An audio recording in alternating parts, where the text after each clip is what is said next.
കൃഷ്ണ ഗുരുവായൂരപ്പ ശരണം. ഗുരുവായൂരപ്പൻ്റെ ഉച്ചപൂജ കഴിഞ്ഞു കേട്ടോ. കളഭാലങ്കാരം കഴിഞ്ഞു, നട തുറന്നു. ഇന്നിപ്പോൾ ഉദയാസ്തമന പൂജ ഉണ്ടായിരുന്നു, അതിൻ്റെ തിരക്കുകളൊക്കെ ഉണ്ടായിരുന്നു. അതെല്ലാം കഴിഞ്ഞു, നടയൊക്കെ തുറന്നു. അപ്പോൾ നമുക്ക് ഗുരുവായൂരപ്പനെ കാണാനായിട്ട് ഗുരുവായൂരപ്പൻ്റെ ആ ചതുർബാഹുവായ വിഗ്രഹത്തിലെ ഏത് രൂപത്തിലാണ് കളഭാലങ്കാരം കഴിഞ്ഞ് നമ്മളെ കാത്തിരിക്കുന്നത് നോക്കാൻ വേണ്ടി പോവാം. ആദ്യം തന്നെ കിഴക്കേ നടയിലെ മഞ്ജുളാലിനെ ഒന്ന് പ്രദക്ഷിണം ചെയ്തിട്ട് നമുക്കിങ്ങനെ വരാം.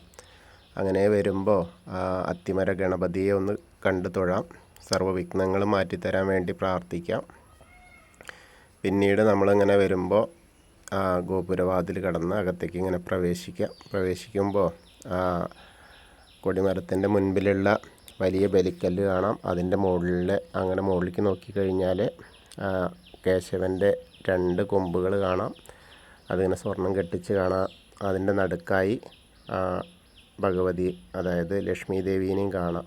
ലക്ഷ്മി ദേവീനെയൊക്കെ കണ്ട് തൊഴുത് വാതിൽപ്പടി കയറുമ്പോൾ ഇടത്തെ ഭാഗത്തേക്ക് നോക്കിയാൽ ആ പീഠം കാണാം.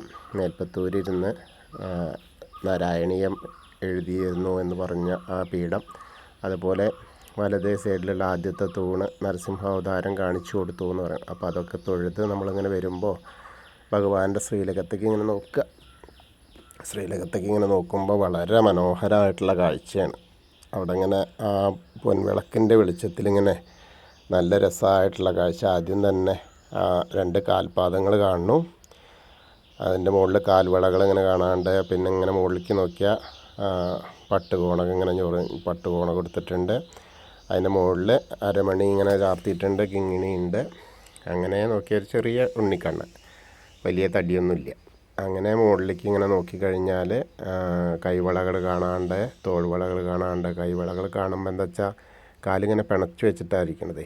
അങ്ങനെ മുകളിലേക്ക് നോക്കി വരുമ്പോൾ 2 കൈ കൊണ്ടും പൊന്നോടക്കുഴൽ ഇങ്ങനെ ചുണ്ടോടടുപ്പിച്ച് വേണുഗാനം പൊഴിക്കുക. ഇന്നത്തെ രൂപം അതാണ് കേട്ടോ. നല്ല രസമായിട്ടുള്ള രൂപം. എല്ലാ ഭക്തരെയും ആ വേണുഗാനത്തിലിങ്ങനെ മതിമറന്ന് നിൽക്കാൻ വേണ്ടി, നമ്മളെല്ലാ വിഷമങ്ങളും അതൊന്നും കേൾക്കണ്ട, വിഷമമൊന്നും വേണ്ട, നമ്മൾ ഇതിലെ സംഗീതത്തിൽ ഇങ്ങനെ ആറാടിയാൽ മതി എന്ന് പറഞ്ഞിട്ട് അതാണ് കേൾപ്പിക്കുന്നത്. അങ്ങനെ പുഞ്ചിരിച്ച രൂപത്തോട് കൂടിയിട്ട് വളരെ മനോഹരമായിട്ടുള്ള കാഴ്ച. അങ്ങനെ മുകളിലേക്ക് ഇങ്ങനെ നോക്കിയാൽ നല്ല സ്വർണ്ണ ഗോപി തിലകം വെച്ചിട്ടുണ്ട്. പിന്നെ കിരീടം വെച്ചിട്ടുണ്ട്. കിരീടത്തിൻ്റെ മുകളിൽ ഒരു തിരുമുടിമാല ഉണ്ട്. വെളുത്ത പൂവിനാണ് കൂടുതൽ, പിന്നെ കുറച്ച് തുളസി അങ്ങനെയുള്ള. അതേപോലെ തന്നെ താഴത്തേക്ക് ഇങ്ങനെ നോക്കിക്കഴിഞ്ഞാൽ വലിയൊരു ഉണ്ടമാല എങ്ങനെയാണെന്ന് വെച്ചാൽ വെളുത്ത പൂവ് തന്നെ കൂടുതൽ, പിന്നെ കുറച്ച് തെച്ചി അങ്ങനെയായിട്ട് ഇങ്ങനെ വലിയ താഴത്തേക്ക് ഇങ്ങനെ ഉണ്ട്. കാലിൻ്റെ അവിടേക്ക് എത്തുന്ന ആ ഭാഗമാകുമ്പോഴേക്ക് തുളസിയാണ്. അങ്ങനെയുള്ളൊരു നല്ല തടിച്ച ഉണ്ടമാല. അതാണ് കാഴ്ച. അങ്ങനത്തെ ഒരു കാഴ്ചയാണ് ഇന്ന് ശ്രീലകത്ത് കാണാനുള്ളത്. വളരെ സിമ്പിളായിട്ടുള്ള ഒരു കാഴ്ച, പക്ഷേ നല്ല എന്താ പറയുക, സിമ്പിളാണ് എനർജറ്റിക്കാണെന്ന് പറഞ്ഞ പോലെ ആ ഒരു കാഴ്ചയാണ്. വളരെ മനോഹരമായിട്ടുള്ള കാഴ്ച. അപ്പോൾ നമ്മളെല്ലാവരും ഭഗവാന്റെ ശ്രീലകത്തേക്ക് നോക്കിയിട്ട് തൊഴുകയാണ് ആ സോപാനപ്പടിയിൽ നിന്നിട്ട് കേട്ടോ. അങ്ങനെ മനസ്സിൽ വിചാരിച്ച് ആ മനസ്സുകൊണ്ട് ഭഗവാനെ ദർശിക്കുക. അതിനുശേഷം നമ്മൾ അവിടെ നിന്ന് ഇങ്ങനെ ഇറങ്ങിയിട്ട് ആദ്യം കാണുന്ന ബലിക്കല്ല്, അഗ്നികോണിലുള്ള ബലിക്കല്ല് നോക്കിയിട്ടും തൊഴുതു. പിന്നീട് തിടപ്പള്ളി നോക്കി തൊഴാം. അതുപോലെ ആ ചുവരിൻ്റെ മുകളിലുള്ള ആലിലക്കണ്ണനെയും കണ്ട് തൊഴുത് സപ്തമാതാക്കളെയൊക്കെ കണ്ട് തൊഴുത് ഇങ്ങനെ വരാം. അങ്ങനെ വന്ന് നമ്മൾ വിഘ്നേശ്വരൻ്റെ അടുത്തേക്ക് വരിക. വിഘ്നേശ്വരൻ്റെ അടുത്തേക്ക് വരുമ്പോഴും കുറച്ചൊക്കെ തിരക്കുണ്ട്. ഈ തിരക്കിങ്ങനെ ഈ ഉച്ചപൂജ കഴിഞ്ഞ സമയത്ത് നല്ല തിരക്കാവും. എല്ലാവരും ആ ഉച്ചപൂജ അലങ്കാരം കാണാൻ വേണ്ടിയിട്ട് തന്നെയാണ്. അപ്പോൾ ആ കാഴ്ചയ്ക്ക് നല്ല തിരക്ക് തന്നെയാണ്. അപ്പോൾ അങ്ങനെ നോക്കുമ്പോൾ ഭഗവാനെ ഗണേശനെ അങ്ങനെ കൊമ്പിൻ്റെ അവിടെയും തുമ്പിക്കൈൻ്റെ അവിടെയൊക്കെ മുഖമൊക്കെ അങ്ങനെ ചന്ദനം കൊണ്ട് ചാർത്തിയിട്ട് ഇങ്ങനെ വരികയാണ്. നല്ല രസമായിട്ടുള്ള കാഴ്ചയാണ്. നല്ലൊരു ഗോപി തിലകം കൊടുത്തിട്ടുണ്ട്. അതേപോലെ കാതിലിങ്ങനെ വലിയ വട്ടത്തിലുള്ള കമ്മൽ കൊടുത്തിട്ടുണ്ട്. അതേപോലെ വലിയൊരു മാല കൊടുത്തിട്ടുണ്ട് സ്വർണത്തിൻ്റെ. അങ്ങനെ ആണ് കാണുന്നത്. പിന്നെ ധാരാളം പൂക്കളുണ്ട്. അപ്പോൾ എല്ലാവരും ഭഗവാനെ വിഘ്നേശ്വരനെ കണ്ട് പ്രാർത്ഥിച്ചോളൂ കേട്ടോ. ഏകദന്തം മഹാകായം ദപ്തകാഞ്ചന സന്നിഭം ലംബോദരം വിശാലാക്ഷം വന്ദേഹം ഗണനായകം അത് കഴിഞ്ഞ് സരസ്വതി അറയിലേക്ക് നോക്കുക. സരസ്വതി നമസ്തുഭ്യം വരദേ കാമരൂപിണി വിദ്യാരംഭം കരിഷ്യാമി സിദ്ധിർഭവതു മേ സദാ. അങ്ങനെ സരസ്വതി അറയിൽ പോയി സരസ്വതിയും കണ്ട് തൊഴുത് നമ്മളിങ്ങനെ വരുമ്പോൾ ആ കോർണറിലെത്തിയ ചെറിയ ഗണേശനെ കാണാം. ഒന്ന് തൊട്ട് തലോടാം. പിന്നെ മത്സ്യം, കൂർമ്മം, വരാഹം, നരസിംഹം വരെയുള്ള രൂപങ്ങളൊക്കെ കണ്ട് തൊഴുത് ആ മേൽശാന്തിയിൽ അവിടുന്ന് അർച്ചന പ്രസാദമൊക്കെ വാങ്ങാം. അതൊക്കെ വാങ്ങിയതിന് ശേഷം വാമൻ രൂപവും ഗജേന്ദ്രമോക്ഷത്തിൻ്റെ രൂപമൊക്കെ കണ്ട് ആ മഹാവിഷ്ണുവിനെ, ഗരുഡൻ്റെ പുറത്തിരിക്കുന്ന മഹാവിഷ്ണുവിനെയൊക്കെ കണ്ട് അനന്ത പത്മനാഭസ്വാമീനെ കാണാനായിട്ട് അങ്ങനെ നോക്കാം. അങ്ങനെ നോക്കുമ്പോൾ അവിടെയും തിരക്കന്നെ കേട്ടോ. അപ്പോൾ അങ്ങനെ പതുക്കെ നമ്മളിങ്ങനെ വന്ന ആ കാലിൻ്റെ അവിടെ വന്നിട്ട് സുഖമായിട്ട് അത് കാണാം. അവിടെയും ധാരാളം മാലകളുണ്ട്. ചെമ്പരത്തി മാല ഉണ്ട്, ചെമ്പരത്തിയല്ല ചെണ്ടുമല്ലിമാല ഉണ്ട്, അതേപോലെ തന്നെ തുളസി മാലകളുണ്ട്. അപ്പോൾ കാണാനുള്ള കാഴ്ച നല്ല രസമാണ്. താമര ഉണ്ട്. അപ്പോൾ അവിടെയും വന്ന് തൊഴുത് പിന്നെ നമ്മൾ ഭഗവാന്റെ ശ്രീകോവിലിൻ്റെ പുറകുവശത്തായിട്ട് വന്ന് സാഷ്ടാംഗം നമസ്കരിക്കുക. അതിനുശേഷം പിന്നെയും നമ്മൾ അങ്ങനെ വന്ന് ദശാവതാര വിഗ്രഹങ്ങളൊക്കെ കണ്ട് കണ്ണനെയും ശ്രീരാമചന്ദ്രനും ബലരാമനും ഭാർഗവരാമനും ഒക്കെ കണ്ടിങ്ങനെ വരാം. അതിനുശേഷം മുരുകനെ കണ്ട് തൊഴാം. പിന്നീട് ഹനുമാൻ സ്വാമിയുടെ അടുത്തേക്ക് വരാം. അവിടെ നിന്ന് കുറച്ച് കുങ്കുമം മാത്രമേ ഉള്ളൂ കേട്ടോ, മാലകളൊന്നുമില്ല. എന്നാലും നമുക്ക് ഹനുമാൻ സ്വാമിയെ പ്രാർത്ഥിക്കാം കേട്ടോ. ത്വമസ്മിൻ കാര്യനിര്യാഗേ പ്രമാണം ഹരിസത്തമ ഹനുമാൻ യജ്ഞമാസ്തായ ദുഃഖക്ഷയകരോ ഭവ മനോജവം മാരുതതുല്യവേഗം ജിതേന്ദ്രിയം ബുദ്ധിമതാം വരിഷ്ഠം വാദാത്മജം വാനരയൂഥമുഖ്യം ശ്രീരാമദൂതം ശിരസാ നമാമി. ബുദ്ധിർബലം യശോധൈര്യം നിർഭയത്വം അരോഗത അജാഡ്യം വാക്പടുത്തം ഹനുമസ്മരണാത് ഭവേത്. ഓം നമോ ഭഗവതേ ആഞ്ജനേയായ മഹാബലായ സ്വാഹ. അങ്ങനെ ഹനുമാൻ സ്വാമിയെ കണ്ട് തൊഴുത് രാധാകൃഷ്ണ വിഗ്രഹവും കാളിയമർദ്ദന രൂപവും വെണ്ണക്കണ്ണനെയൊക്കെ കണ്ട് തൊഴുത് ഓവിൻ്റെ അവിടെ വരാം. ഓവിൻ്റെ അവിടെ വന്ന് പ്രാർത്ഥിക്കാം. അതിനുശേഷം നേരെ ആ താമരക്കണ്ണനെ, കൽപ്പകോശത്തിൻ്റെ ചുവട്ടിലിരിക്കുന്ന താമരക്കണ്ണനെ കണ്ട് തൊഴാം. പിന്നീട് അവിടുന്ന് നമ്മൾ കിഴക്ക് വശത്തേക്ക് ഇങ്ങനെ മുകളിലേക്ക് നോക്കി ആ കൊടിമരം നോക്കി തൊഴാം. അങ്ങനെ മണിക്കിണറും അതേപോലെ നൃത്താറയിലൊക്കെ നോക്കി തൊഴുത് നമ്മൾ ആ കുറൂരമേനൊക്കെ കണ്ടിങ്ങനെ പുറത്തേക്ക് വരാം. വടക്കേ നടയിൽ കൂടെ പുറത്തേക്ക് വന്ന് നേരെ നമ്മൾ പ്രസാദ കൗണ്ടറിൽ നിന്ന് ചന്ദനവും തീർത്തൊക്കെ വാങ്ങാം. ഒക്കെ കഴിഞ്ഞ് എടത്തരികത്തുകാവിലെ ഭഗവതിയെ കാണാനായിട്ട് ഇങ്ങനെ പോരാം. അവിടെയൊക്കെ തിരക്ക് തന്നെയാണ് കേട്ടോ. അതിൻ്റെ ഇടയിൽ കൂടെ നമുക്കിങ്ങനെ പോയിട്ട് അവിടെ ചെല്ലുമ്പോൾ ഭഗവതീനെ കാണാം. ഭഗവതിയുടെ മുഖത്ത് ഇങ്ങനെ നോക്കിയാൽ എന്തൊരു തേജസ്സാണെന്നറിയോ. നല്ല രസമായിട്ടുള്ള ചാർത്താണ് ചാർത്തിയിട്ടുള്ളത്. ആ കണ്ണൊക്കെ ഇങ്ങനെ എഴുതി, രണ്ട് കണ്ണും വാലിട്ട് എഴുതിയിട്ടുണ്ട്. പിന്നെ നല്ല ചുവന്ന പട്ടുടുപ്പിച്ചിട്ടുണ്ട്, ചുവന്ന പൊട്ടും ധരിപ്പിച്ചിട്ടുണ്ട്. പിന്നെ കാതിൽ പൂക്കളുണ്ട്. അതേപോലെ കമ്മലിങ്ങനെ കമ്മലിട്ടിട്ടുണ്ട്. വലിയൊരു പാലക്ക മാല ഇങ്ങനെ കൊടുത്തിട്ടുണ്ട്. അങ്ങനെയാണ് കാഴ്ച. അങ്ങനെ നല്ല രസമായിട്ട് നല്ല ചുവന്ന പൂക്കൾ കൊണ്ടുള്ള മാലകൾ ധാരാളമുണ്ട്. അർച്ചനയൊക്കെ കഴിഞ്ഞിങ്ങനെ ധാരാളം. അപ്പോൾ എല്ലാവരും അമ്മേനെ പ്രാർത്ഥിച്ചോളൂ കേട്ടോ.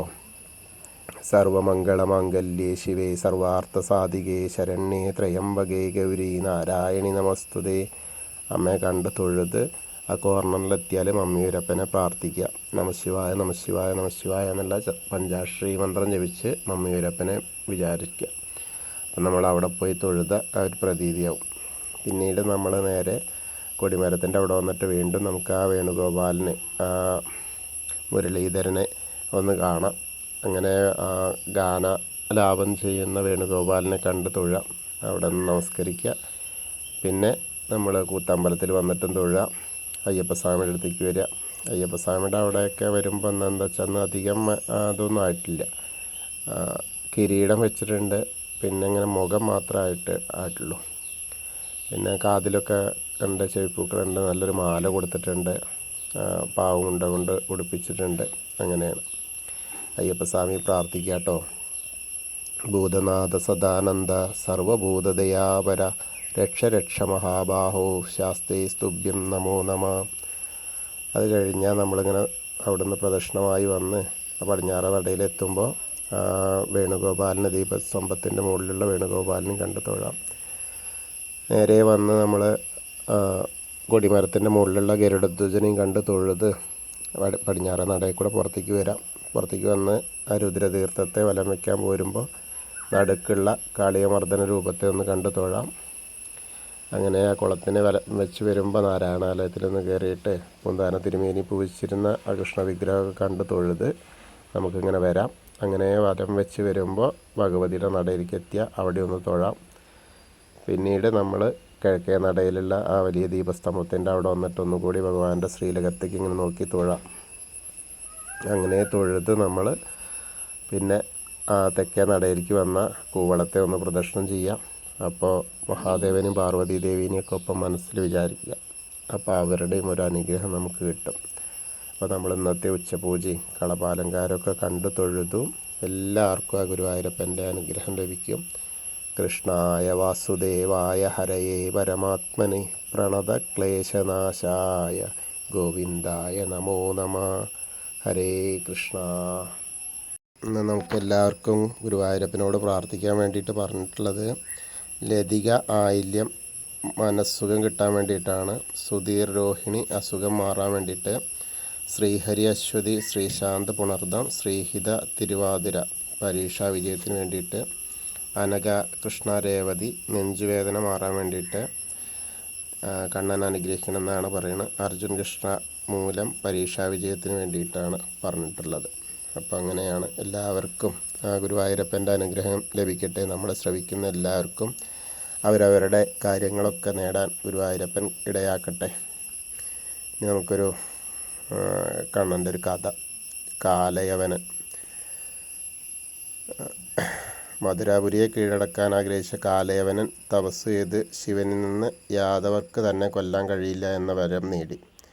ശിവൻ്റെ വരം നൽകിയതിനെ കാലയവനെ കൊല്ലാൻ കഴിയില്ല എന്ന ചിന്തയിൽ കൃഷ്ണൻ അല്പം നിരാശനായി ദ്വാരകയിലേക്ക് താമസം മാറ്റി. ഈ അവസരത്തിൽ മറ്റൊരു കാര്യം കൂടി സംഭവിച്ചു. മണ്ഡാതയുടെ മകനായ മുചുകുന്ദൻ രാജാവ് ഇന്ദ്രൻ്റെ അഭ്യർത്ഥന പ്രകാരം ദേവലോകത്തേക്ക് പോയി അസുരന്മാരെ യുദ്ധത്തിൽ പരാജയപ്പെടുത്തി. ഈ സേവനത്തിനുള്ള പ്രതിഫലം തിരഞ്ഞെടുക്കാൻ ഇന്ദ്രൻ മുചുകുന്ദനോട് ആവശ്യപ്പെട്ടു. മുചുകുന്ദൻ വളരെ കാലമായി ഉറങ്ങാതിരുന്നതിനാൽ ഉറങ്ങാൻ ഒരു സ്ഥലം കാണിച്ചു തരണമെന്നും അത് ആ ഉറക്കം തൻ്റെ ഒരു ഗുഹ കാണിച്ചു കൊടുത്തു. അപ്പോൾ എന്താ ഇനി വേണ്ടതെന്ന് വെച്ചു. അപ്പോൾ അദ്ദേഹത്തിന് കാണിച്ചു കൊടുത്ത ഉറങ്ങാൻ ശല്യപ്പെടുത്തുമെന്ന്, അതായത് തൻ്റെ ഉറക്കം കളയുന്നവന് തൻ്റെ നോട്ടം കൊണ്ട് തന്നെ ചാരമാകണമെന്ന് പറഞ്ഞു. അപ്പോൾ ഇന്ദ്രൻ ആ ഒരു അനുഗ്രഹം കൊടുത്തു. അങ്ങനെ മുചുകുന്ദൻ ആ ഗുഹയിൽ ഉറങ്ങാൻ കിടന്നു. അപ്പോൾ ഈ സമയത്ത് കാലയവനൻ കൃഷ്ണനെ കൊല്ലാൻ സമീപിച്ചു.